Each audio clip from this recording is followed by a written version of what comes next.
Pugs and Parker. Pugs and Parker proudly present Pillow Talk here on the Radio Misfits podcast platform. This is the second of two streams that I do each and every day. The first one I do at noon. That's called High Noon. That's topics, trends, headlines, hot topics, anything that people are talking about. I try to give it to you at noon every day. It's a cheat sheet for your day, so you don't feel like you don't know anything that's going on. It's one of them kind of deals. All right, we got Parker here. Let's bring Parker in. Parker's here. There he is. Hey, folks. Whoa, yeah, blowing out my ears. Okay, so. That's not all. Just kidding. 8:50. Hi, John.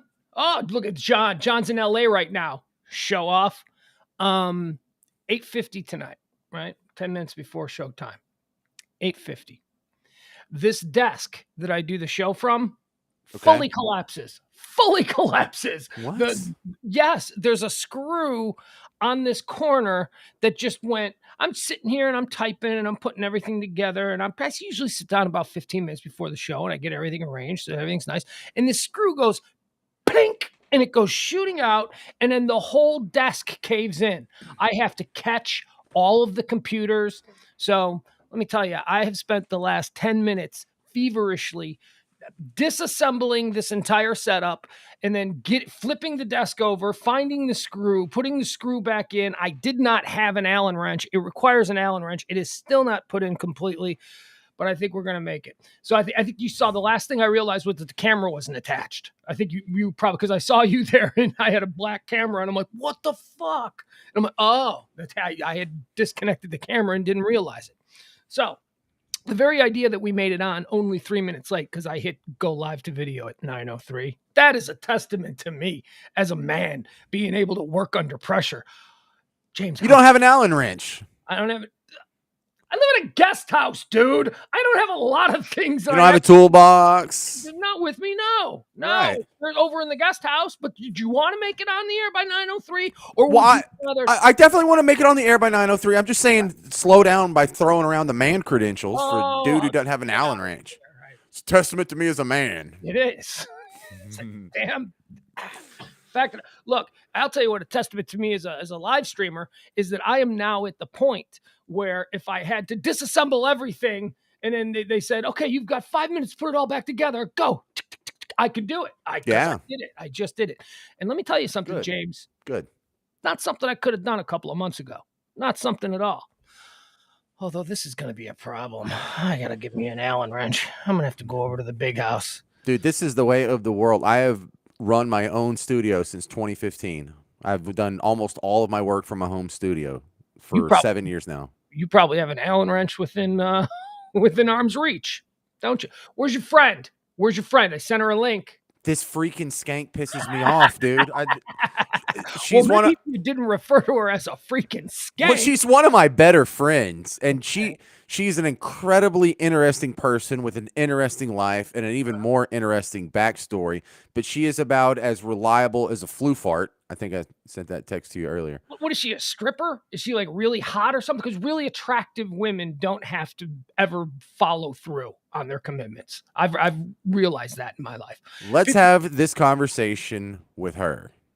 She's never going to show up. This is like the fourth day in a row where she was supposed to be on the show. I sent her the damn link, and I'm like, what am I doing? Like, she's not going to show up. What I was actually thinking of doing was not sending her a link and then seeing if she would contact you. And then when she contacted you, hey, I didn't get a link. Then I would send her a link. This dude. And this is how I talk about my friends.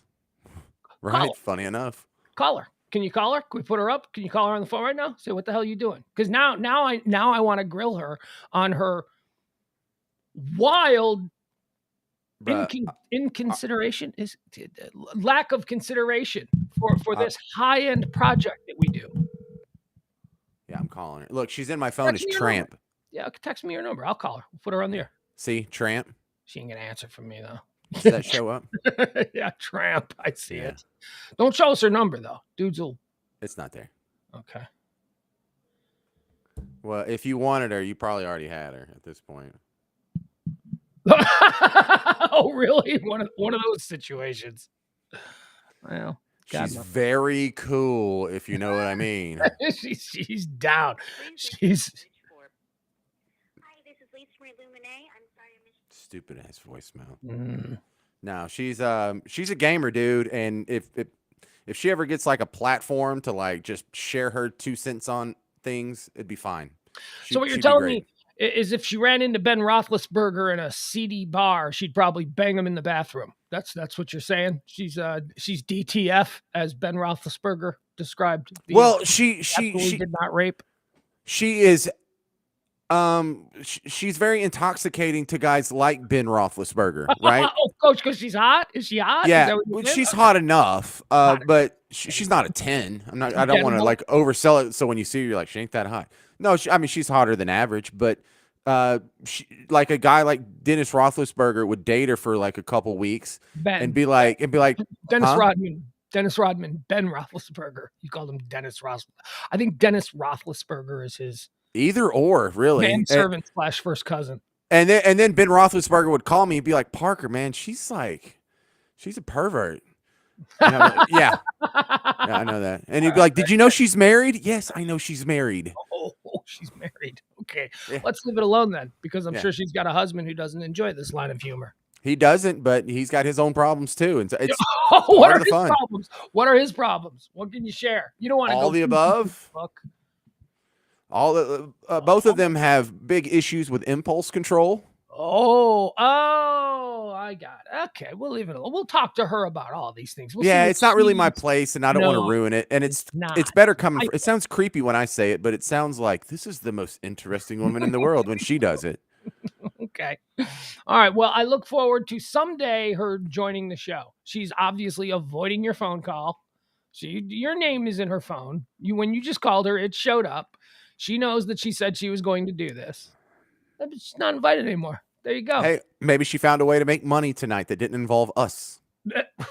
Well, hey, yeah, that'd be good. Can't blame a person for that. Hey, James, you want to do a little? Did you do a monologue? You want to do a monologue tonight? I certainly did, and I certainly do. All right, here we go. It's time for James's monologue. Eventually. 3, 2, 1, and I like the countdown part. We should just build this into the bit. yeah, dude, it ain't firing. It's okay. Let's try it one more time. Okay, Where's that Allen wrench? here we go. Wait, that's monologue, and we don't. Why are all these things in different? Monologue. Jeff, that's a good guess over there, bud. Monologue bed. Here we go. All right, please welcome to the Comfort Nest Lounge, located high atop the 1% compound in beautiful Highland Park, Texas. Let's welcome to the stage Mr. Thursday Night, a global sensation, the man of mirth, James Saville Parker. Thank you. It's very nice of you. Sorry I'm not hot. Apparently that's an important thing. You're hot enough.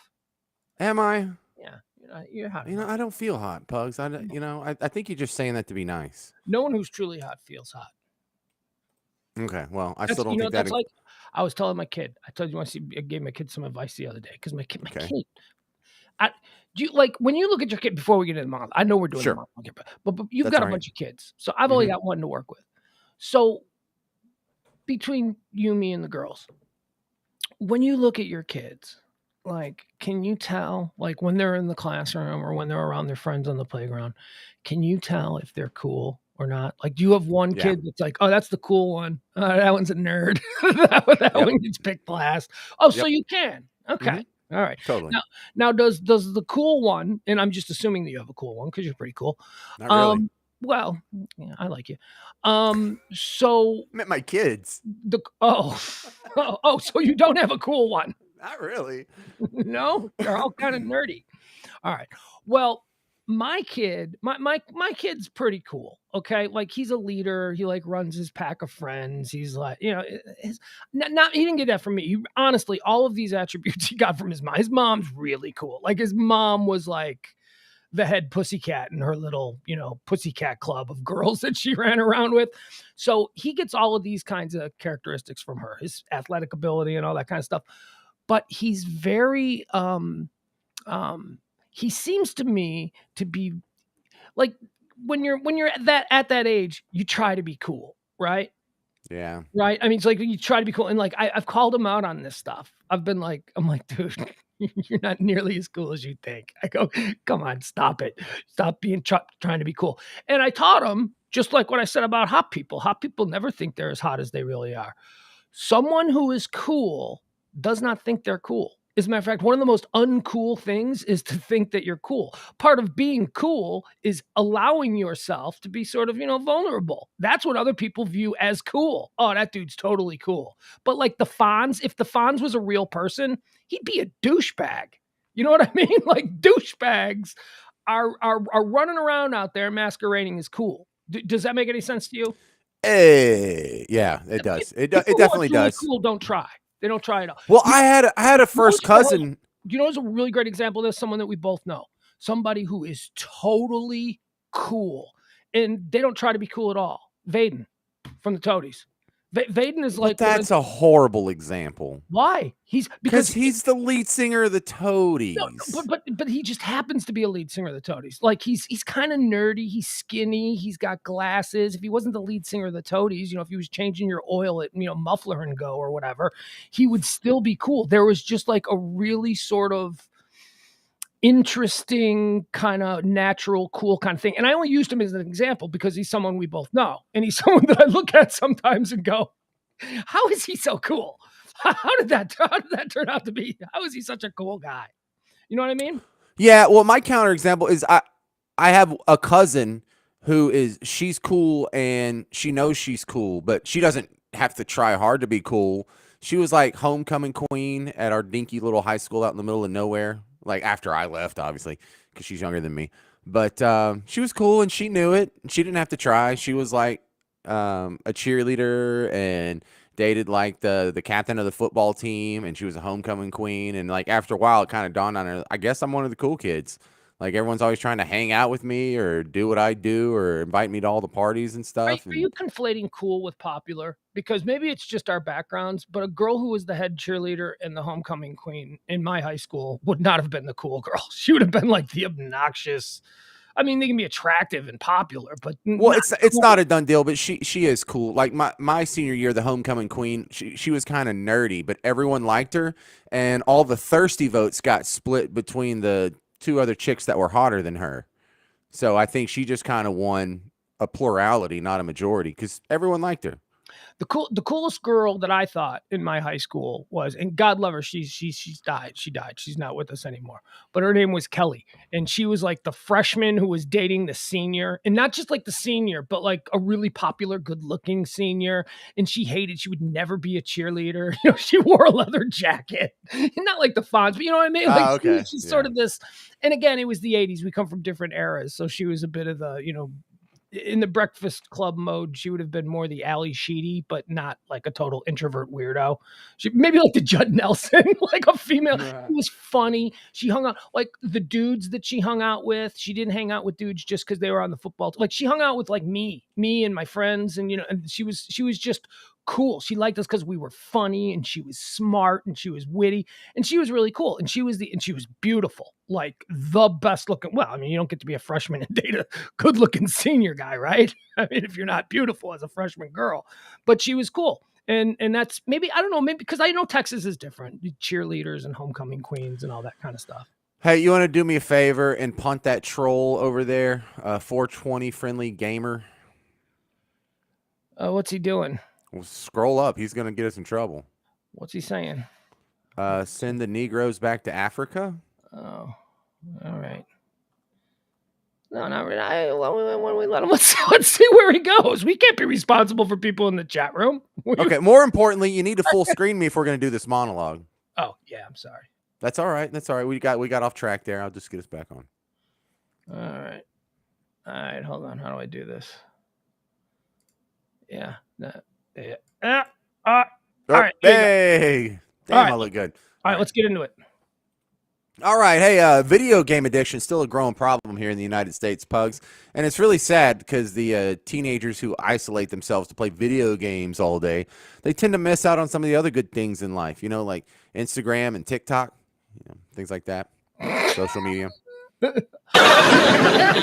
I'm having a problem with this soundboard today. It's not firing. Go ahead. Yeah, your video delays sometimes too.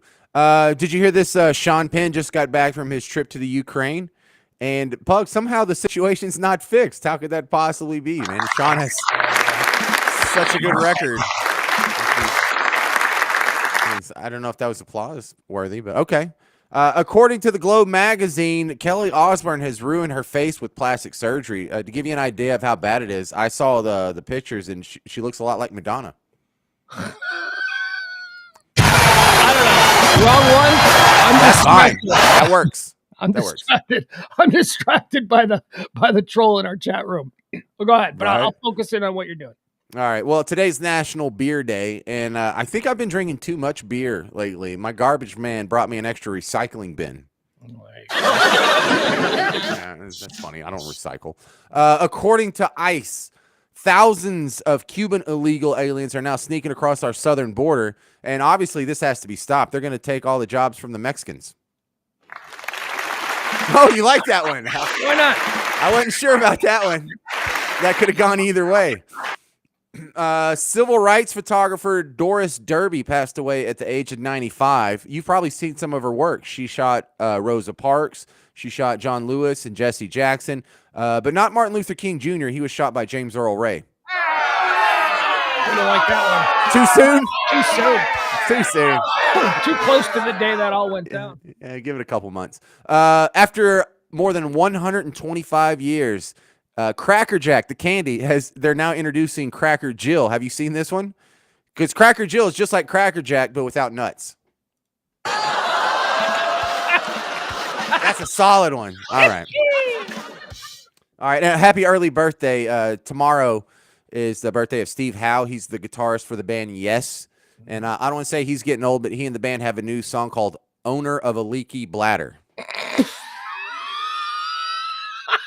All right, you give that was the finally. I know, but I wanted to give you that one because I like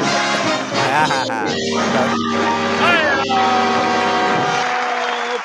All right, so I was trying to track where that one was going, and I did not have Owner of a Leaky Bladder. That's the joke. Yeah, it's fun to try and guess those, isn't it? Because now that you know the formula, the jig is up. So, I mean, we could honestly just spend the next hour. I like that we've got a troll. I've kind of, I think, I mean, I don't want it to become a regular thing. Well, you don't have an employer to get upset at you. Yeah. Well, so what? That doesn't reflect on you. That's just the dude in the chat. You know, obviously the other people in the chat room don't care.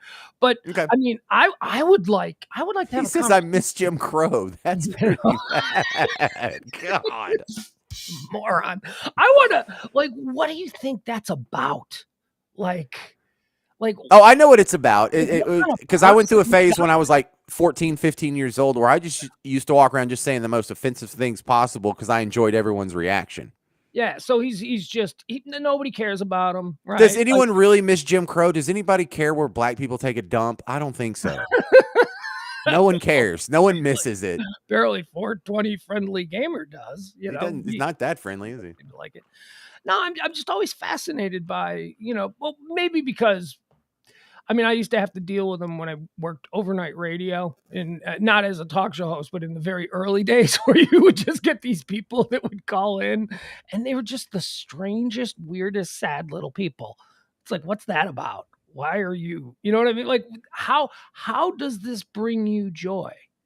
Like, what is funny? I guess you explained it. It's you want the reaction out of people because you feel nobody sees you, nobody hears you. You're kind of empty. You're not very accomplished, that kind of a deal. So this is sort of a way to make people pay attention to you by being shocking. Okay, so Byron notices that guy's from Twitch. My Twitch handle is twitch.tv/James Parker Show. It's just lowercase, all one word. Mm-hmm. And Twitch is where you get a lot of these freaks now because it's younger people who aren't as, sensitive to the feelings of the outside world.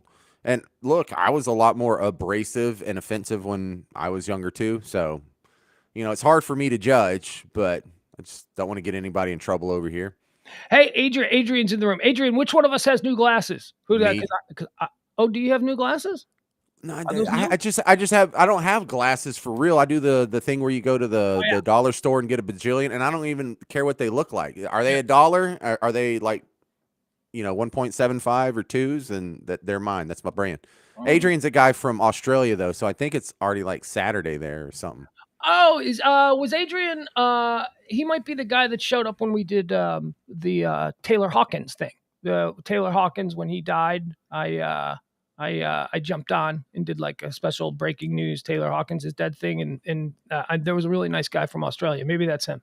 He's a super nice guy. And no, they're not fake. They're just reading glasses, Adrian. That's why I say they're not like prescription glasses. I didn't go to a doctor to get these. I get these at a dollar store, and I don't care what they look like. I'm not trying to because these are gonna break or get lost or whatever. Why does Byron have a different name now?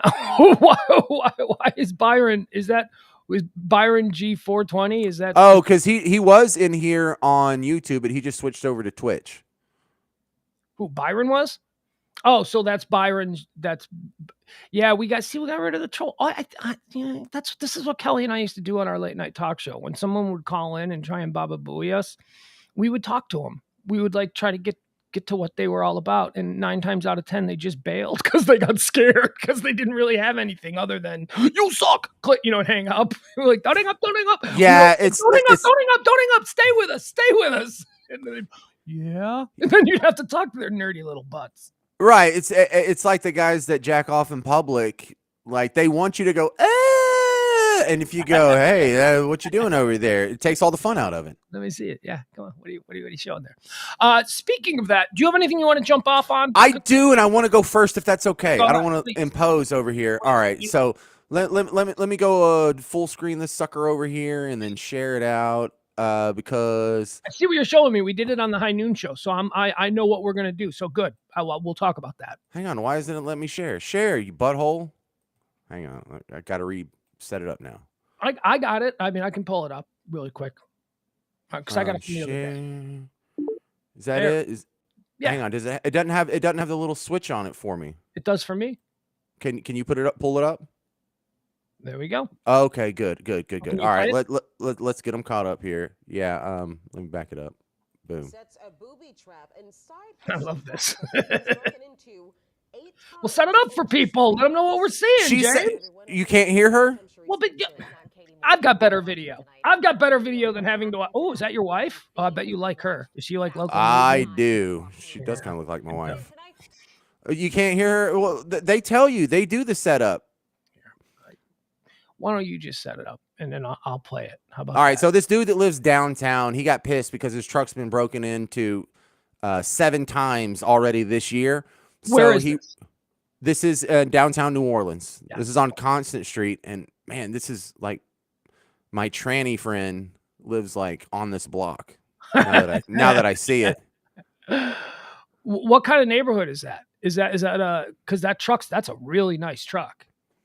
it's an awesome truck. Okay, so the neighborhood is not a residential neighborhood. It's called the CBD, the Central Business District. It's all for the most part offices, condos, and a lot of bars and restaurants. Okay. Right? There's only one gas station downtown, and it's actually not far from there. There's not things like a Walmart or any of that. There's no big parking lots unless you're talking about the ones that are stacked on each other. Everything's just tall buildings for the most part and old as hell. Like all of New Orleans, pretty much old as hell. I mean, yeah, kind of down there for sure. You know, Yeah. they've knocked some stuff over and built some new stuff here and there, but most Hold of on. it is just refurbished old buildings. Let me interrupt you. Yes, Byron, we did. It was trending yesterday, and we did it on the noon show, but we didn't have James' presentation or take on it. So I'm very interested in this because I find this fascinating. James, please continue now that I've put Byron in the corner. Okay, and this guy must have looked it up online, but he figured out a way to rig the console of his truck so when someone opens it, a shotgun shell goes off, and he's taken the pellets out of it. So it's really just a loud noise, a big flash, and a little bit of smoke, and it just scares the hell out of the dude. So after he knocks out the window and dives in, you see him pull. You don't see him pull on the console, but you assume he does because there's a big bang, and then he gets spooked and runs off. And the reason I wanted to talk about this today and not yesterday is because at the beginning of the week, the cops were like, well, don't do this. Yeah, you That's why shouldn't it was do this. yeah. Technically, we got to look into this. This might be illegal because this might fall under the bomb statute, and you can't be rigging things to hurt people. Well, it Eh, was originally reported that it was. Yeah, you seem to have more details on what it was, but when it was well, we originally, know more now. yeah, We know. the police originally said that it was a flashbang Mhm. grenade that he had rigged to his steering wheel, so that when the steering wheel was moved, and I guess that's what happened when the guy climbed in, he knocked the steering wheel. The flashbang went off. So that was the original story. Now you're telling us that it's something different. They know It's what definitely not a flashbang grenade, and it's not attached to the steering wheel. It's a ludicrous story to begin with, and it sounded stupid, so I didn't want to talk about it until we know what's going on.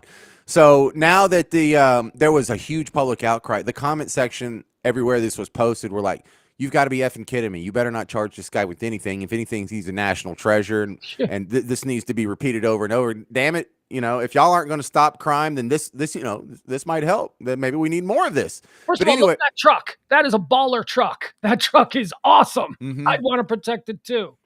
Yeah, well, also he's a veterinarian and his clinic's in Metairie, so he wants to live downtown. He has chosen to live downtown. He's got the money to live downtown. It's where all the cool kids are staying. There's a cool little nightlife scene, like where he's standing or where he lives, where that truck is. You can walk around. You can walk to the French Quarter. You can walk to the Superdome. You can walk to where the Pelicans play. You can walk to the warehouse district where a bunch of bars are, a bunch of concert venues are. There's douche bars, there's cool bars, there's dive bars, hole in the walls, there's upscale bars, there are ones that play techno music, country music, live bands. It's a great place to live if you don't have like a dog or like 4 kids. Nowhere to walk a dog, nowhere to school a kid. Right. So I've got a dog and 4 kids. And so he wants to live down there, and apparently he's got a little bit of money. But anyway, so now that the rest of the story came out, he didn't have a flashbang grenade attached to the steering wheel. It was a shotgun shell that was rigged to the console. So when you open the console, it just went pop, and the pellets are out. So there's really no way anyone could get hurt unless they stuck their face right by it and maybe made their eardrum ring for a few minutes. Mhm. But it's just scared the hell out of it. Yes, there's bars over there too, Jeffrey. Very funny. So how about instead of talking about the guy who was getting victimized and whether or not we should charge them, have they caught the car thieves? Have they No. caught those guys? No. No, forget about that. Yeah, let's not No, worry no, about but them. this was a better story now that we've added another 24, 48 hours to it, because the public outcry made the police go, dude, we changed our mind. We're not going to charge him. Oh my God. No way. But they acted like it was some sort of official ruling. They're like, well, we've had our lawyers and we've all looked at this and we've decided that this is okay and there's not going to be any charges filed. And this guy stopped remaining anonymous the second the cops said that. I guess his lawyers were like, you need to Get out in front of this court of public opinions on well, your no. side, I dude. think the lawyer said keep a low profile and don't say anything to anyone until the cops came out and said it's cool. And so then he had the TV station come out and he showed him how he rigged the console, and they actually showed what it looked like. And it's a pretty simple machine, but it's a shotgun shell that's rigged into his console. And he must have got this off online or the Anarchist Cookbook or something. Well, here, But let's play it for people who haven't seen it yet, because Okay. we've seen it. Here it is. So you see that beautiful white truck parked there on the street there in New Orleans. Some guys pull up. All right. Car pulls up. Shitty little Kia or whatever that is. It looks like a Chevy Cruze. Boom, just break the window. Yeah, no fucking regard for anybody else's shit. Just gonna break. Oh, now he's gonna climb in. And it was a boom. Yeah, there it is. A little bit of smoke. One more time, just for the fun of it. Oh yeah. Woo! Just keep.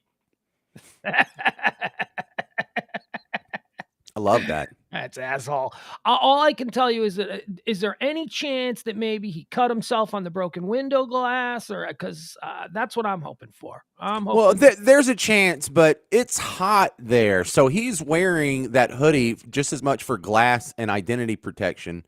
He's not wearing it because it's chilly.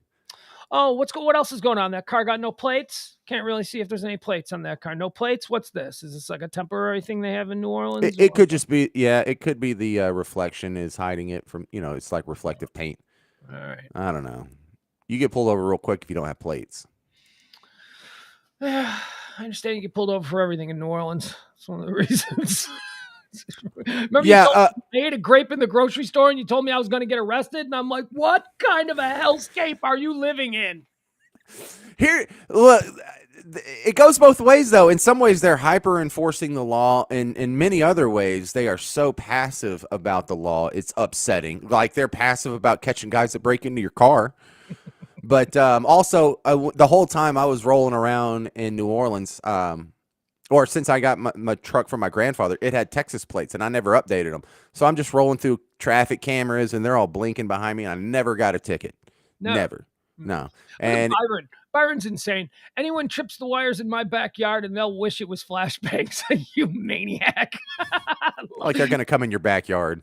Byron is most like, of all the people in the chat room, Byron is most likely to have a homeless person chained up in his basement. That's what I'm. But he doesn't even have it in his shed, I guess, because that's most likely.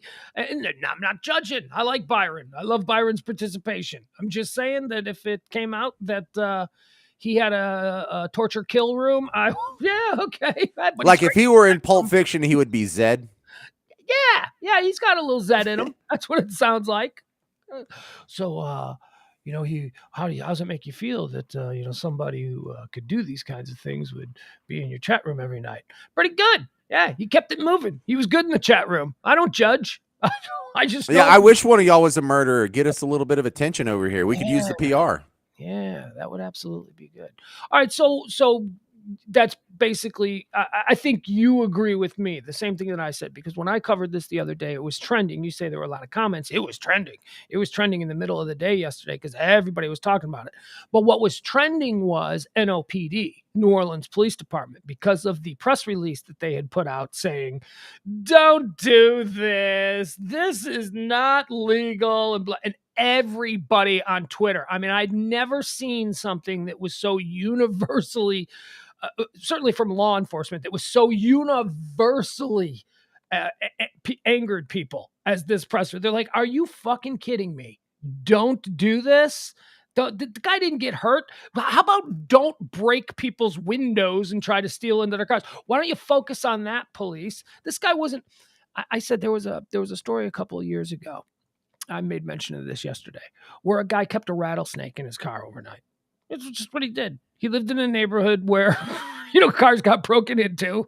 So so he's a weird guy. He's got a rattlesnake, but he kept a rattlesnake in his car and somebody broke into his car. And of course the rattlesnake bit the guy and he died. And like I said, this was years ago. I think nice. Maybe Kelly and I talked about it. And I remember thinking, fine, that's totally fine. That is, look, I think it's a little extreme. I think that, maybe people shouldn't die for breaking into cars, but this isn't some pregnant mother of two who's stealing a loaf of bread from the grocery store. These are just scumbags trying to steal CD players and, shit like that. Fuck them. Honestly, this kind of crime. Oh, look, obviously there are much worse kinds of crime, but this kind of petty everyday street crime. Every damn day. If more bad shit happened to these people with these petty criminals like this, if more bad shit happened to them, I honestly think the crime would go down. If everybody kept a rattlesnake in the front seat of their pickup truck, no one would break into cars anymore, if that was a worry. Right. The crime happens so much that if you have a Ring doorbell, it doesn't matter where you live. If you're parked on the street, you'll see someone come pull on your door handles. Mm-hmm. And luckily, I drive an old, nasty 2006 pickup, so no one's going to go through the trouble of smashing the window. They might break in if it's unlocked, but they're not going to. Crackheads will break into anything, wondering what they'll find. For you changing your ashtray, they'll break. Well, look, you say that, but I've had it happen where on my car, on my street, like a car got broken to over there and a car got broken into over there, and they leapfrogged my car. And so I was kind of upset. It's like, what, I'm not good enough to rob? But you know what? Fine, I'm good. I'm not good enough to rob. Maybe I won't get a new paint job. Let's have this thing look as sorry as possible so people will skip my windows. There was another story. Let me see. The rattlesnake one I was going to look up, but I want to look up this one instead. There was another story about a guy. Hold on. Let me see if I can find this.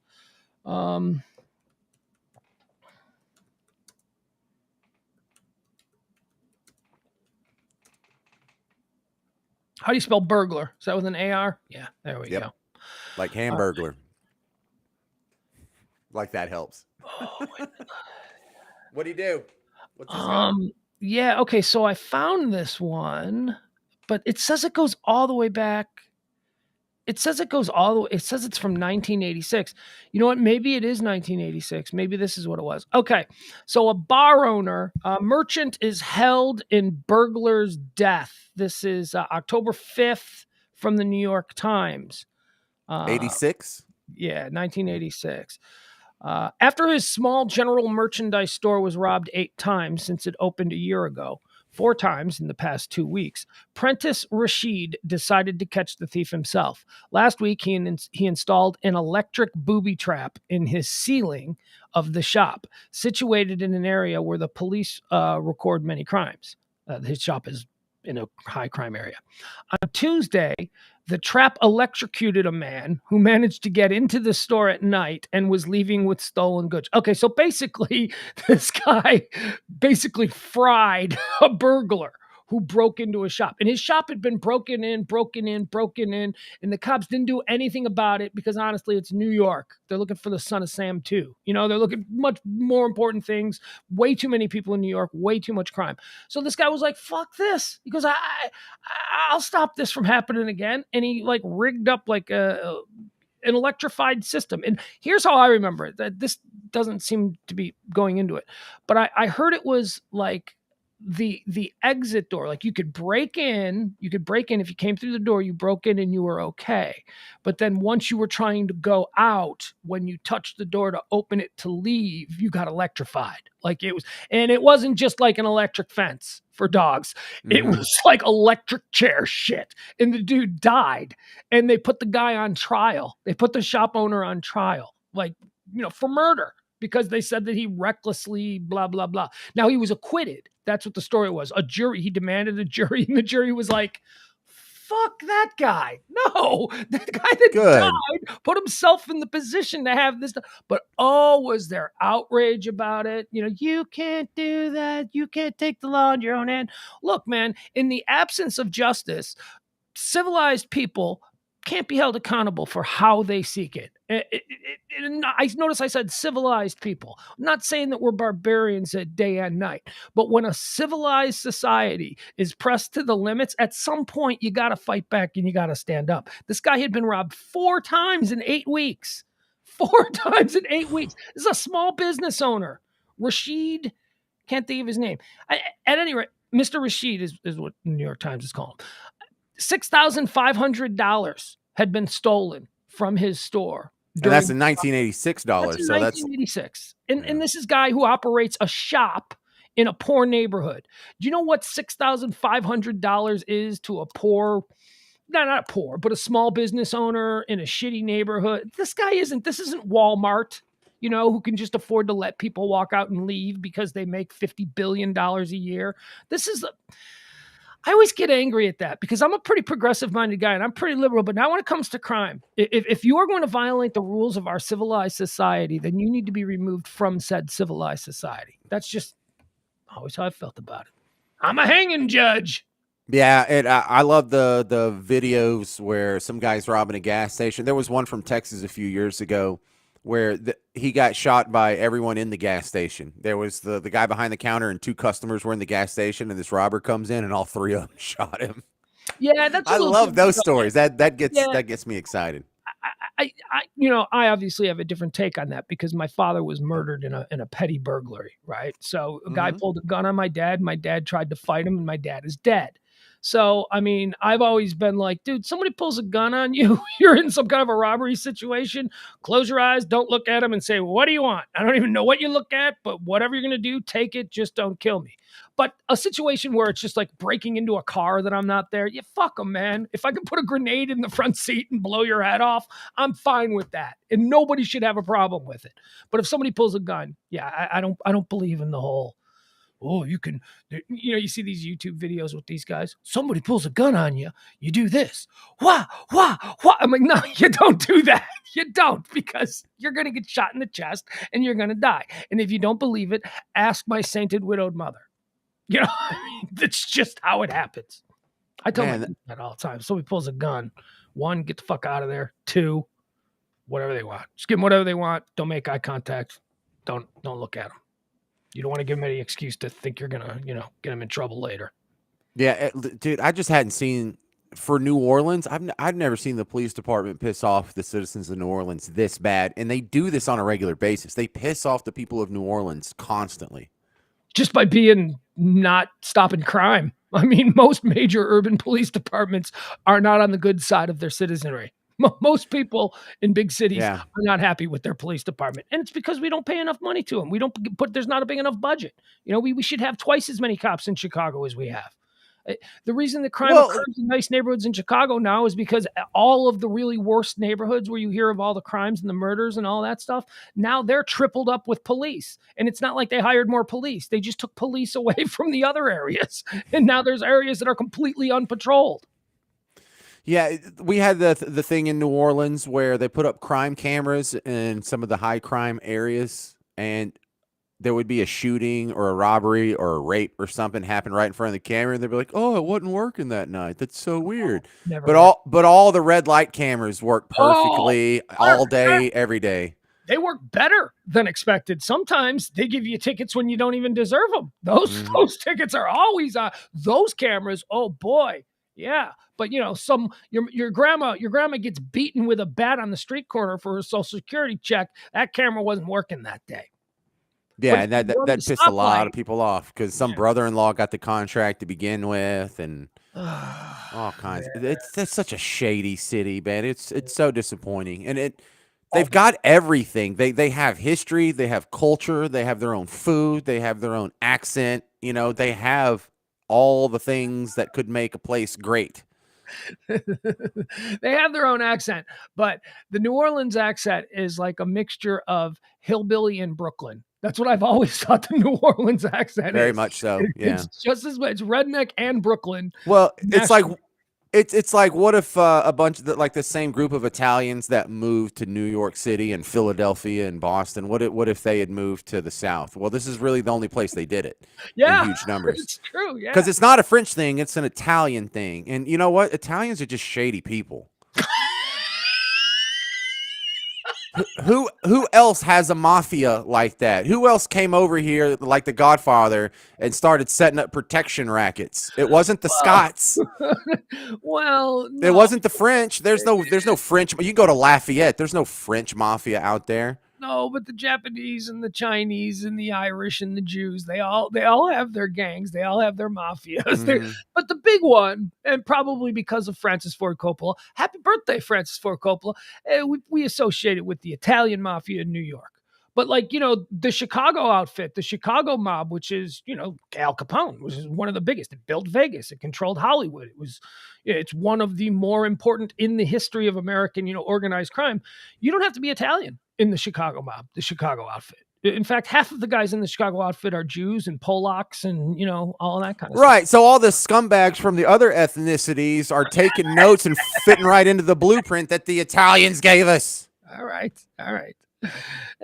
Japanese and Chinese, they got some pretty good organized crime going too. The Russians, dude, are you insane? The Russian mob is also another big one in Chicago. They're up there. I'm not saying every other ethnicity is innocent, but not the Italians are kind of like the apex of the mob group. They're the apex predators. They're the Tom Brady's of the organized crime people. Because give credit to the minorities, the blacks, the Mexicans. They haven't set up giant rings like this, Wait, you want to think that through? I mean, black gangs are a problem. I mean, the African American people, they've got their gangs and their organized crime too. They do, but the Crips are a far cry from Al Capone. I don't know. Yeah, well, I guess. Then you got your Latin kings. You got your Hispanic gangs. Now, I see what you're saying. Like there is one aspect or one section of this crime type thing we're talking about is more street oriented, and the other is ripping off the Teamsters pension fund. Right? One is doing bigger, crazier crime stuff, and the other one they're just selling. Right, and they have like still a connection to the old country. They like have to go back to Parma or Naples or whatever. When they go on the run, they go to like Michael Corleone had to go back to Sicily or whatever. When they go on the run, black people, when they get in trouble, they don't go back to Africa. I'm a bit of an expert. I consider myself expert class in American organized crime as far as the five families of New York go and the outfit. As a matter of fact, been working on for a long time, not a screenplay, but a television show about. I had a television show that I was writing called The Outfit, which was about. You know who was helping me with it? You know who was like really involved? He wrote like 50 great pages that I still have and I will cherish forever. Paco. Paco was really into this. The show was called The Outfit, and it was that's the name of the Chicago Mafia. That's the thing that was started by Al Capone, and it was about the outfit between 1963 and 1978. What are you going? You leaving? Oh, Wayne's leaving. Oh, I'm sorry, you were off. And basically, it focused on the story of. Did you see Casino? Yes. Okay, so Casino, that was all about the Chicago outfit. All of those guys, Ace and this Joe Pesci character and all that stuff. Those were all real Chicago Mafia guys, but they had to change the names because apparently at some point someone went to Scorsese and said, "Yeah, you ain't gonna use those names." You know what I mean? Like one of these crooked nose guys. So they changed the names, and they never in the movie Casino ever, not once, mentioned Chicago. What they call it is back home. The guy's back home. And so that was like sort of a way because the Chicago Ah. outfit got to Scorsese and said, can't make a movie about this. But anyways, that was all a true story. And in the outfit thing I was working on with Joey, it was with Paco, it was the story of Anthony the Ant Spilatro, who is the real life Joe Pesci character from Casino. Remember he came out there and started a burglary ring in Las Vegas and he murdered Yeah, the. I don't know the ant guy. I don't know that backstory at all. Okay, So so I need to hear this. yeah, this is all about why Ant got sent to Las Vegas. He got sent to Las Vegas because he was an absolute madman, and he was murdered the exact way it is depicted in Casino is the exact way that Anthony Spilatro was murdered. He was brought out to a cornfield outside Gary, Indiana. They dug a hole, they put a bullet in his head, and they threw him and his brother in there. It's the Spilatro brothers. Anyway, it's fascinating. It's a fascinating story, and it's never been told other than roundabout in the movie Casino. And I got to imagine that all of those guys, they're all dead now. They're all pretty much gone. So you could probably tell the Joey the Clown Lombardo and the Anthony Spilatro story. You could probably tell that now. And man, I'd watch that on Netflix. Those guys were animals. Those guys were just total animals. I love that stuff. I could talk. Oh, me too. I do. I love mob stuff, or just the true story ones. Like The Godfather's great, but it would be so much better if it was true. If it was like, remember Mobsters, the one with Christian Slater in it? Did you ever see? Yeah. I love that one, but because it's true, that's the good part. Who was I'm trying to think of who was the other guy, another big character. The other one I really liked is that whole backstory around The Departed with Whitey Bulger, James Bulger. Oh yeah, and his brother was like the president of the state senate in Massachusetts for like 20 years, and then he was the president of University of Massachusetts, and he had to resign because he was in contact with his fugitive brother the whole time, going, I don't know where he's at. I haven't talked to my brother in years. So, let me tell you about what this one guy, I just thought about him. He was another character that Paco was particularly interested in, and he had a really great. This is a true story, okay? I'm going to tell you about a guy who was the boss. He was the boss of the mob in Chicago for a while. His name was John No Nose DeFranzo, and you know why No Nose DeFranzo was called No Nose? Because back in like 1970, he did a smash and grab in a jewelry store on Michigan Avenue, which was like a really fancy jewelry store. And he smash and grabbed through the window, went in and started to take all the jewelry. And there were like 2 Doberman pinchers in the we were just talking about, booby trap in your place. Yeah. And the 2 Doberman pinchers attacked him, and one of them took his nose off. So John No Nose DeFranzo, while he's robbing the jewelry store, murders both Doberman pinchers. He kills them both with his hands. He kills them, missing a nose. His nose is completely gone. He turns, he runs back through the window that he had smashed to steal the jewelry. There are Chicago cops there now. They shoot him twice in the chest. He runs right through him, disappears down an alley, and was never caught.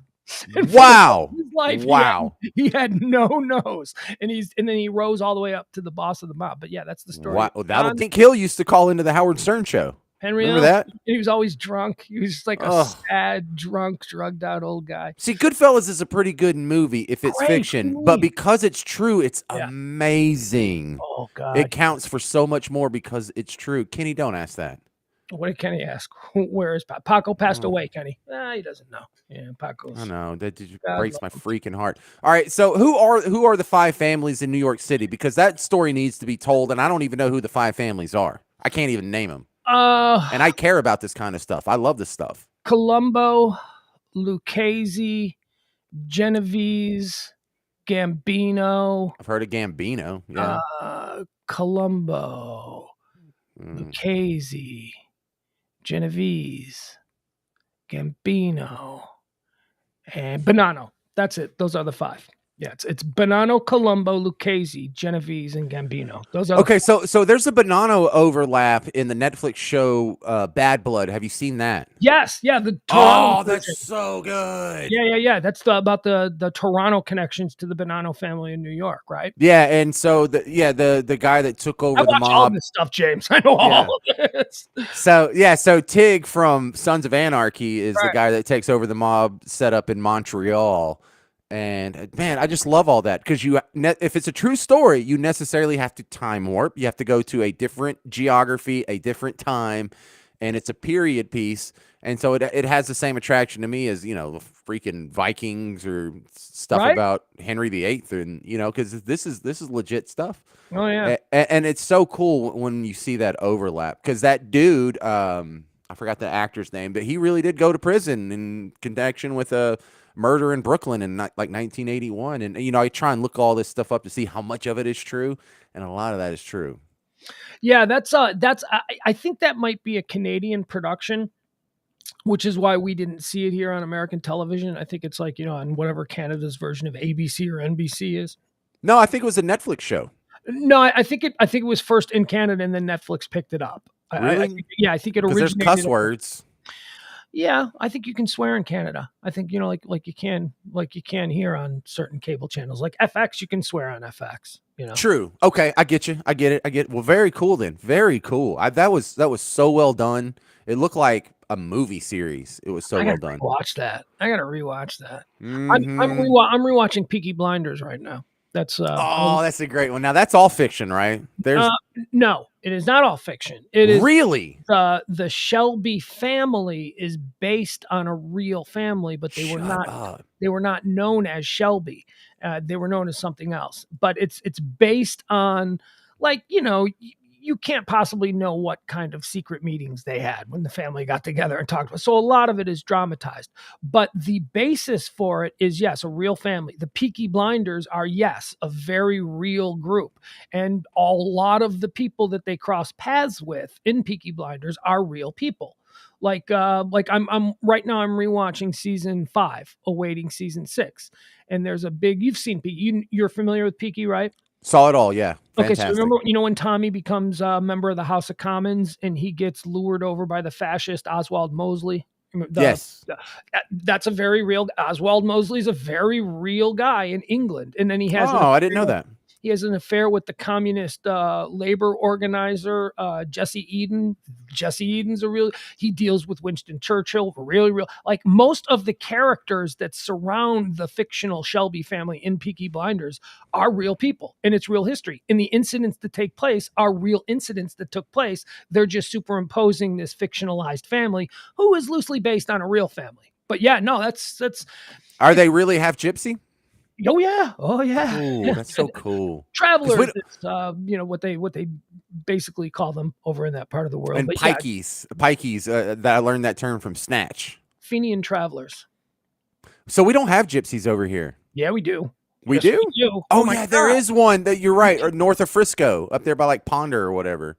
Oh, wait a second. In Texas. Yeah, I thought you meant in America. I did mean in America, but no, there's a huge gypsy community in Chicago, man. I grew up with a gypsy family that lived down the street, and they were shady. The gypsies come around in Chicago every spring, willing to pave your driveway, and are you familiar with the scam? Well, you probably don't, because no, nothing. the gypsies will come by and they'll knock on their door and they'll say, "Look, looks like your driveway could use some paving. We got some blacktop here. We just did a big job down the road. We could do it for $50."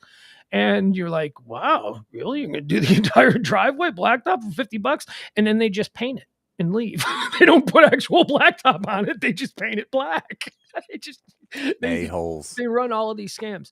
I remember the king of the gypsies died in Chicago when I was a little kid. And I remember there was this huge like gypsy funeral like in my town where there were like they came from all over. Like the king of the gypsies died. And So it was what are they? Are they Egyptian? Are they Romanian? they're, What they're are Ro- they? well, they're Romani people. The Romani people is what they're basically, they're like European Bedouins. Yeah, I mean, are they Italian? Are they Egypt? There's some Middle East in there. There's some Turk. There's some Greek. There's all Well, of that there stuff. Is, I, I but they don't I live in any forget. one place because they've roamed. Okay. That's their culture. They roam from country to country. Okay, so Hungarian. I often forget that there are just entire groups, cultures, languages, and histories of people in Europe that don't have their own country, like the Frisians or the Flemish or the Romani. There's a lot of these people that uh, they're not on a map anywhere, but they exist and they have Yeah, their own language and they have their own little thing going. they're roamers. And They're it's amazing how culturally homogenous our entire country is. For 3,000 miles, everyone speaks the same language. With very little change in dialect. I mean, compared to just what's on the island of Britain itself, they have a bigger change in dialect from north to south than we do. Over 3,000 miles. We don't have these little subgroups running around like they do. Are you familiar with the Celtic gypsies? No, They're not at all. known in this country as the travelers. Have you heard of travelers? No, Tra- well, I see. The only thing I know about gypsies in Texas is they were jacking with some people. What is that town north of Frisco? Is it Prosper or Ponder? Prosper is north of Frisco. Yeah. Okay, that's where it. So they were jacking with some people, and I think one of them got themselves a gun pulled on them, Hmm. and which makes sense, dude. You're in Texas, Yeah, gypsies, stay out of Texas. They ain't gonna put up with your weird culture down here. because look, if gypsies like where I grew up, if gypsies came and messed with you, you could shoot them all and bury them on your property, and no one would ever know. Are you familiar with a show that was on FX? It was an Eddie Izzard mini driver show called The Riches. No, but I No. like Eddie Izzard, and I thought I knew everything he did. Oh well, it's either on. You could find the. I re-binged the whole series last summer. It's fantastic. It was only on for like Margot Martingale is in it. It's awesome. It is really good. Nobody watched it, so it went away. But it's really good. But What's it's it called again? The Riches. Oh, well, Jeff's over there talking about it. The Riches. Yeah, okay. Because The Riches were about Eddie Izzard and Minnie Driver played a husband and wife, and they were from an Irish traveler family, which is Irish gypsies. It's just people that they're not brown skinned gypsies; they're pasty skinned gypsies. And Irish Sunburnt. travelers are all over America. They travel. way. Yeah, they go out in the spring and they travel from coast to coast pulling cons. And usually it's like bullshit construction jobs. They'll fix your roof for you, but they won't really fix it. They'll pave your blacktop, but they won't really be paved. They're con men. They're basically See, this is why people 100 years ago were like, we don't like your con around here, boy. no, this is a very small segment of the Irish people. Okay. But anyway, the show The Riches was really good because they were traveling across the country with their family and they came across a car accident and the people in the car were dead and the people in the car were wealthy and they realized that the people in the car were leaving Florida and moving to their new life in this very expensive suburb outside Georgia or whatever. And so they assume their identity. Eddie Izzard and Minnie Driver just assume these people and they're the riches and they try to fit in to this. They're just dirtbag gypsies who are completely trying to pretend like they're, waspy upper crust people. It's really good.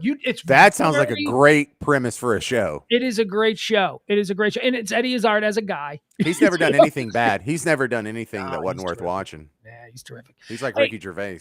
Can we, before I wanted to do this, I know you got to go. I hate this. I wanted to talk to you about something, but I let you go first. So just bear with me here for a second.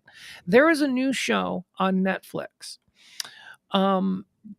James, are you familiar with Jimmy Savile? Does that No. name mean anything? No. You don't know who Jimmy I Savile? feel like I'm breaking your heart by saying that, but no, Jimmy Oh, Savile. you're gonna love this. This is for you then. Okay, so Jimmy Savile, Sir Jimmy Savile. Sir Jimmy Savile was one of the most famous television stars. He's the Bill Cosby, essentially, of England. All right. This was the guy that was doing all the kids. Yeah. Oh, okay. Jimmy Savile. He was knighted. He hung out with the Queen. He was. I didn't know his name until after he got busted for smashing all the kids. Well, I saw there was a documentary in 2000. Louis Theroux, who is just my favorite short form documentary. He's so good. Louis Theroux had a series of documentaries called When Louis Met, and this one was particularly When Louis Met Jimmy. And he was like the first guy to like hang out with Jimmy Savile back in 2000. And he asked him flat out, he said, "Are you a pedophile?" And Jimmy Savile was like, "People say that all the time. I'm not a pedophile." But this guy, honestly, his fall is as big as Bill Cosby's. I remember how Bill Cosby was America's dad, and then it turns out he's date raping. Except Jimmy Savile was even worse. Here, he was like Dick Clark, wasn't he? Didn't he have like a music show? Yes, he hosted Top of the Pops, which is like one of the most famous shows. Man, you remember all this, huh? Yeah, well, I'm familiar with this guy. I'm obsessed with this guy. This guy is crazy interesting. And then for like 20 years, he had a show that was on Saturday night called Jim Will Fix It, where basically he every Saturday night he gave he made poor kids' dreams come true. So he was this like beloved. I don't think he made their dreams come true. Oh man, that's so awful. This sounds so horrific. Hold on. And if you see this guy, I mean, I don't get it. You take one look at this guy and you go, "Oh yeah, he totally molested like 300 kids." Absolutely, not a doubt in my mind. Yeah, I feel molested just looking at him. Look at him. But yet for 4 decades, he was the most beloved television personality in England and like a kid star. All right, there he is right there. This is the new Netflix show, Jimmy Savile, A British Horror Story. Yeah, it is. The big question I get asked is, when did it all start and why?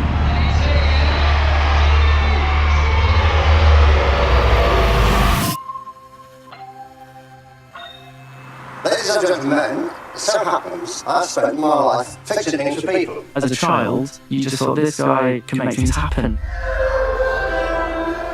He knew everybody. Can I thank you for everything you do for every good cause? How on earth do you raise £10 million in 3 years? With Jim, you accepted things as normal, but it was abnormal. That is supposed to be me. What did I ever do to you that you would draw that picture of me? Don't answer that. Intuitive. You did a terrific job, Jimmy. No, that's all front. That's all lies. He was making the screen in front of him. It was like he couldn't see through it. He knew fame and power gave him every door. I am a voluntary helper. Sometimes, when nobody's looking, I help the lasses. It turns out everywhere he'd been, there'd been abuse. There's another thing that can catch me out, ladies and gentlemen, but they can't really catch me out. I've got eyes all over the head, you see. Picture that emerged, people who were in a state of paralysis. Jimmy Savile has been knighted by the Queen. Thank you for being with us today. Very much, Jim. The allegations are shocking the entire country. The nation created Jimmy Savile. I'm not in your world. I'm not constrained by anything. Let me tell you, you really are missing something. In fact, you're missing everything.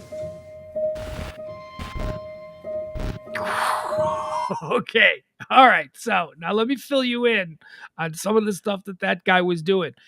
The jokes, I did a little bit of research on this. If we had had more time, I would have shown you some of it. But there are YouTube compilations of people going all the way back to the mid-1970s on television in England making tongue-in-cheek jokes about Jimmy Savile being a pedophile, all the way back to 1975. Nobody did anything. People who brought it up, Johnny Rotten Johnny Rotten from the Sex Pistols, went on a BBC radio show and said that, I want to talk about, like in 1979, I want to talk about Jimmy Savile. Everybody loves Jimmy Savile. We all know that he's diddling kids. Why isn't anybody talking about that? They didn't look into that. They just banned Johnny Rotten from the BBC for 30 years for saying it. I know. Now, let's talk about what he did. There are over 400 open cases of victims that have come forward saying 400. Yeah. When I was 8, he locked me in a closet and had sex with me he did some of James. It gets worse. He raised almost $40 million for children's hospitals in England. That was his front. That was his cover. He spent decades raising money for sick kids. There were 3 particular hospitals where he basically called his home bases. He was given in these hospitals corner offices and full living quarters in these hospitals. And late at night, he would show up to these hospitals and he would go into the kids' wards and he would basically just rape all the kids because he was the guy that was giving them all of this money. And when kids came forward, dating all the way back to the 1960s, saying, Jimmy Savile did this to me, people went, oh, no, he didn't. Jimmy's a good old guy. And meanwhile, he's hanging out with Prince Charles. He spent 11 consecutive New Year's Eves with Margaret Thatcher at her home, at her private parties. Everybody knew this guy was doing it. And it was only after his death that they finally went, but James gets worse. He did children's hospitals, but he also took up residence. And I'm not shitting you. He had rooms with beds where he lived, and he would check into these places and he would just live there over the weekend. He ran an insane asylum. Because he had raised so much money for this particular insane asylum, he had the entire board of directors fired. He had the person who ran the insane asylum kicked out. And because he was this big money guy and he was Sir Jimmy Savile, the TV star, he made himself the director and the chairman of the board of directors of this hospital. And he ran this lunatic asylum for children, like a mental institution for children. He ran it as his personal, little sex orgy building. And he just retarded kids, kids who were institutionalized and in straitjackets. He just routinely raped them for decades and decades. And James, it gets even worse because at another hospital, you know what Jimmy liked to do? When someone would die at the hospital, they would call Jimmy. And Jimmy would run on down and Jimmy would take the dead body all by himself. Not an ambulance, not a mortician, not like a county coroner.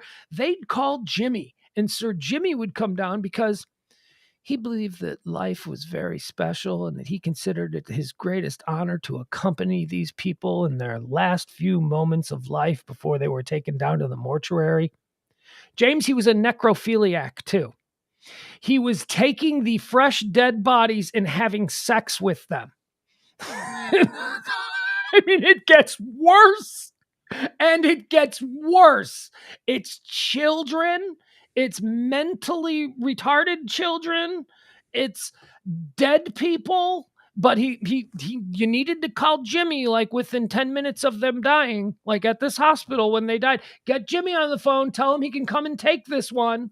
And they all just let him do it because he was, as you said, the Dick Clark of, oh my God. So I'm telling you, it's a brand new documentary that just posted to Netflix. As soon as I hang up here, I am going in that room and I'm going to watch a British horror story. Bro, I don't think I'm ever watching that. I don't need to put that kind of evil in my head. I am fascinated by the idea that people let him do this stuff and nobody said a damn thing. And not only that, but they actively worked to railroad and destroy the lives of his accusers.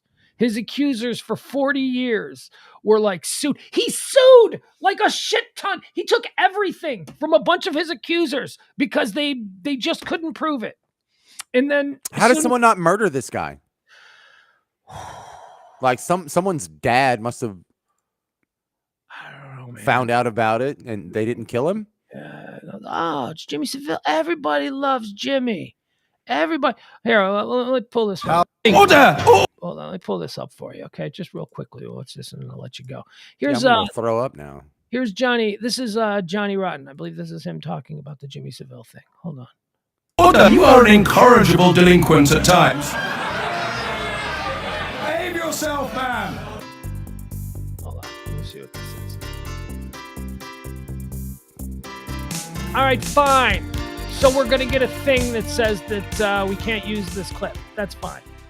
Let me see what this is. I want to completely turn left field here. An unbroadcast section of a BBC radio interview. Piers Morgan, huh? 1978 recently came to light, included on a Pill album.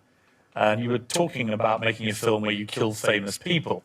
Now, it's never been played on television before, but it has a particular relevance. Let's listen to this.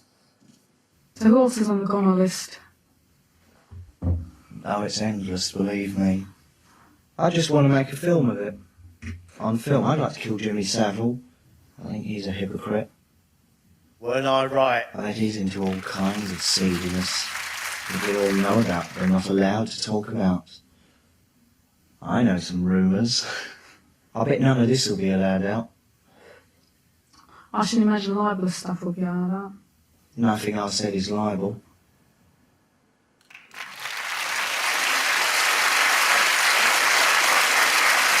Sounds a bit harsh doing death list there. Well, but actually, sometimes you get contentious in life just because you're bored of that. But put aside that. Put aside the rhetoric you were using. The fact that in 1978, at the height of the Sex Pistols explosion, there you are saying about Jimmy Savile, he was into all kinds of seediness that we all knew about. We weren't allowed to talk about it. I know some rumours. So you had heard the kind of thing that we now know about him, or stuff like that? Yeah. I think most kids did too. Most kids wanted to go to the top of the pops, but we all knew what that cigar muncher was up to. But I'm very, very bitter that the likes of Savile and the rest of them were allowed to continue. Did you ever try and do anything about Savile? I did my bit. I said what I had to. Did they air that? No. It just got suppressed. Yeah. For legal reasons. Yeah. And did you meet? I found myself being banned from BBC Radio there for quite a while for my contentious behaviour. Because of that? They wouldn't state this directly. There'd be other excuses. I mean, it's shocking. Oh, yeah. He got away with it for another 30-odd years. Well, not only him, a whole bunch of them. And these are the purveyors of good taste, huh? You were too offensive. Brilliant, isn't it? Well, I'm still here, and the rest of them, what are still alive, nice bit of jail time for them. Jail time! You know, it is funny that we do forget that Piers Morgan is a very big TV star in England. You know, he's got like, late night shows. But that's the point of the whole thing. Everybody knew. Everybody knew. And still, they all tuned in on Saturday night and watched him tussle the head of the little sick kid and give him their little prize, whatever the hell it is they want. I mean, and nobody, this is, look, everybody knows that I got a problem with the 1%ers. Everybody knows that I got a problem with the elite class. Everybody knows that I got a problem with rich people. I hate them. Billionaires, they're all awful. This is a flaming example of why the upper class in England allowed this to happen, and they just didn't care because it was Jimmy Savile. What are you going to do? You can't put him in jail. Can't put Bill Cosby in jail. They just look the other way. There is like an entire demonic class of people. And this documentary basically talks about that. This documentary talks about how the whole of upper crust England, and not only upper crust England, because people on the street knew. People on the street knew they'd heard the rumors. Everybody openly talked about it. And they did nothing about it. You're going to watch that and relay it to me. I can't watch that. Oh, that's too much for you. I've seen all the documentaries on him though, because it is infuriating. Because it drives. He's so creepy. It is such a weird, bizarre story. When my kids are grown, I might be able to go back and watch that. But right now, I would watch that and then not let my kids out the house for like a year. How? Right? I mean, yeah, I mean, this is and maybe this is a really bad analogy, but look, it's I'm totally making this up. I'm saying, this would be like if we found out that Jimmy Fallon was like molesting kids for the last 20 years, and everybody at NBC knew about it, and everybody in show business knew about it, and just nobody said anything because it's Jimmy. We like Jimmy. Jimmy's nice. Well, it's also painful because, like, if it was, because it sounds like he has a similar career track as Dick Clark, where he was like America's teenager from like 1960 to 2010. What if you are into kiddos? Is there a better part of society for you to ingrain yourself in than being the host of a popular music show for kids? A show that appeals to young people. Kenny, you're the worst today. Kenny just said Chloe. Oh, that's not the same thing. Damn, well, I know, but he already said Paco and now Chloe. And you're bringing up all the bad stuff. What he did that was so insidious was that, in addition to hosting this incredibly, he was the biggest radio disc jockey in the country. He was on television with hit television shows. The whole time he was the most popular DJ in the country. He had Top of the Pops, which was an international show all throughout Europe. He did that show for like 30 years. He had this other show, Jim'll Fix It, where every week he made some poor sick kid's dream come true. And then, above and beyond all of that, his entire brand was, we're raising money for sick kids. We're raising money to build hospitals. He worked tirelessly to raise money. All of these, I'm just a regular guy. When you see me hanging out with the queen, it's because I want her money for the hospitals. He played that whole role. So it's almost like he thought that by doing all of that stuff, he could somehow indemnify himself from these and it also, the sick part, gave him access. It was the kids in the hospitals that he was funding, the most vulnerable and defenseless. Yeah. And then dead bodies. He never married. Oh, and then there's the other story about him. Let me see here. Hold on. Let me. Bro, the hardest part to believe is that the 400 kids. There's 400 dads out there, and none of them killed him. Dude, if you do this, let me just go ahead and throw out to any Jimmy Sevilles that are out there. You do this to one of my kids, I will kill you, and I will go to prison. I don't give a rip. I don't care. You're dead. Yeah. You are freaking dead. Wood chipper for you.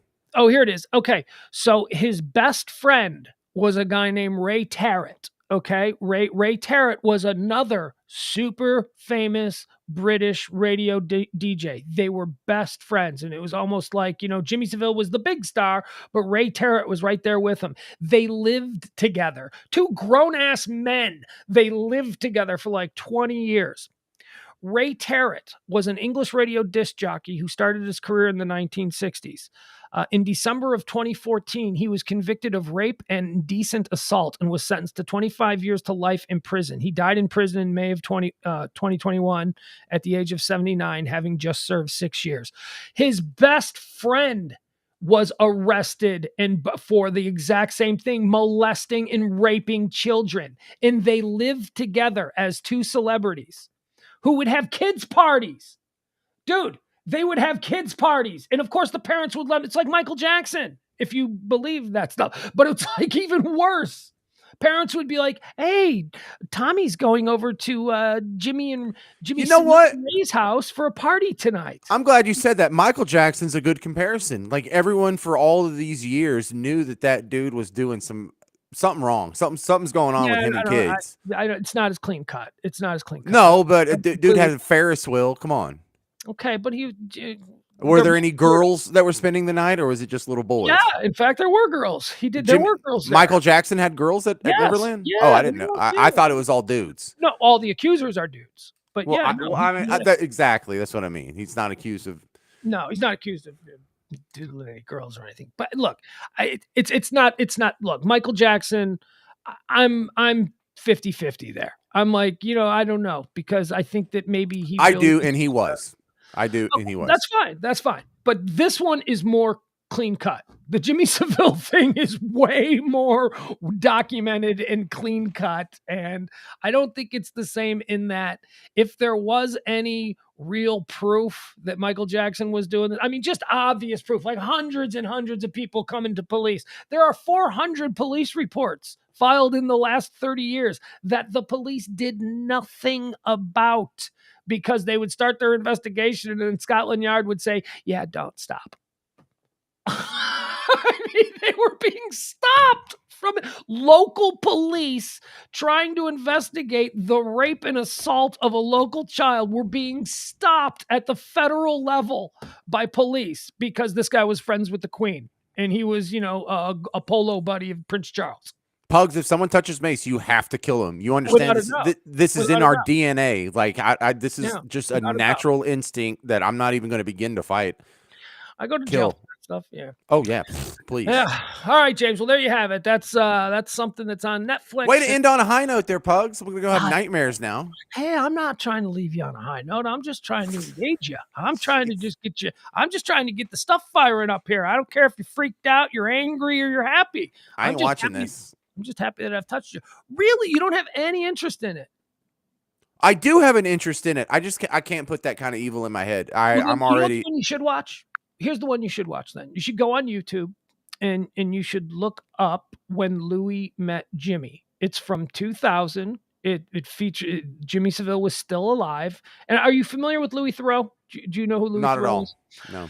Maybe if you saw him, he had years ago, he had a show on HBO where he did documentaries. He made the world's greatest documentary about the Westboro Baptist Church where he went and lived with them. He's an English guy and he is kind of awkward and he asks really awkward, weird questions. What's his name? Louis Theroux? Yeah, Louis Theroux. Look him up. He is one of my all-time favorite journalists. He's so incredibly super smart, super awkward and sort of nervous in the way he asks his questions. He will ask any question. Like he looked Jimmy Savile straight in the face when they were driving in the car and he said, "Are you a pedophile?" And then, we got on camera, Jimmy Savile going, "People are always saying that about me and blah, blah, blah." It's like, it turns out he is.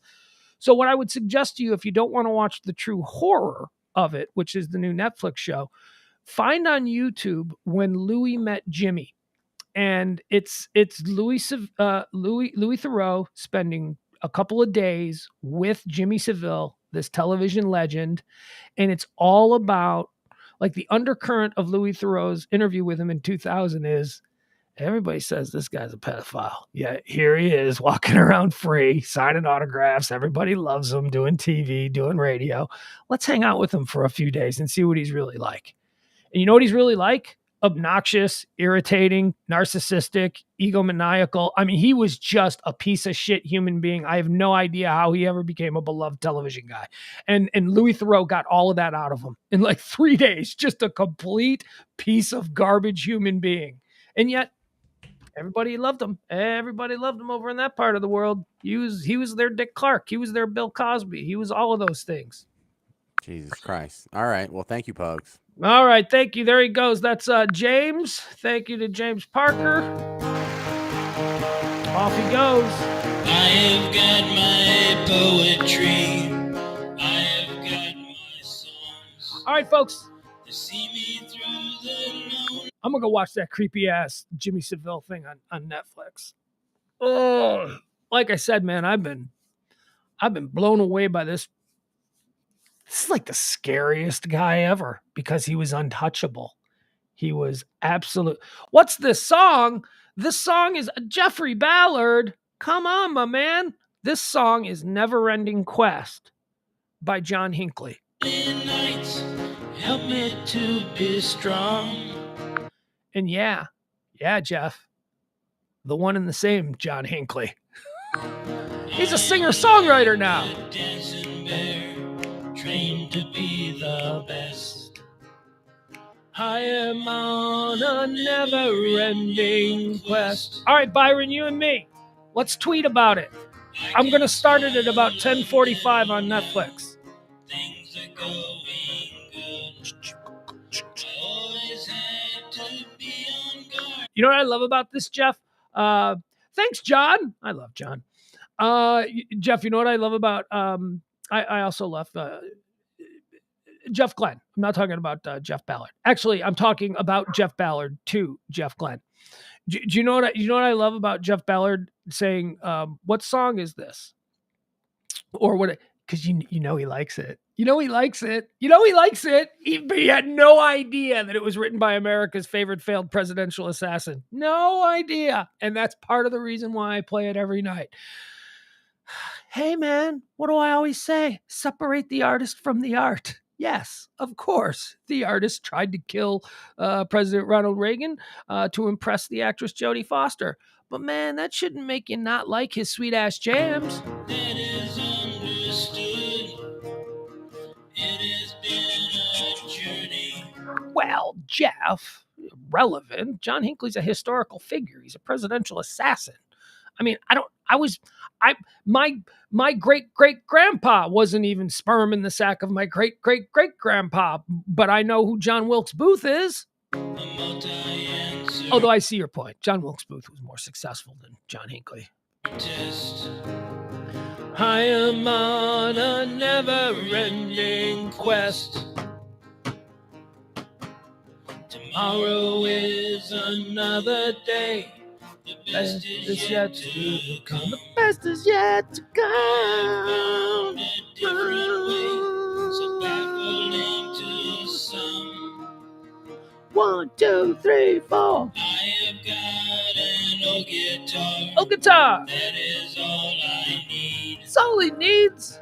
I don't need no 401. I don't have the greed. Ain't got your greed, ain't got no greed, no. Road I'll travel far from the comfort nest. I am on a never-ending. Yes, I'm on a never-ending quest. Tomorrow is another day. The best is yet to come. Best is yet to come. I have found a different way. So baffling to some. Whoa, whoa. I can smile a little now. Stephen, right? Stevie Ray Martinez. It's like, it's kind of a banger. You hear it enough, it's catchy. You're like, but, had you known it was John Hinckley ahead of time, you may never have given it any credit. But hey, look, hey, man, John Hinckley wrote a tune that kind of slaps. Things are going good.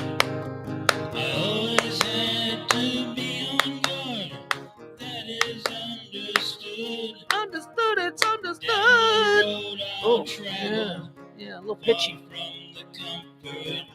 Comfort nest of love. All right, I gotta go. I gotta go watch that creepy ass thing on Netflix. Jimmy Seville, a British horror story, or whatever it's called. See you tomorrow at noon. High noon, folks. Topics, headlines, all that good stuff. Love y'all. Bye.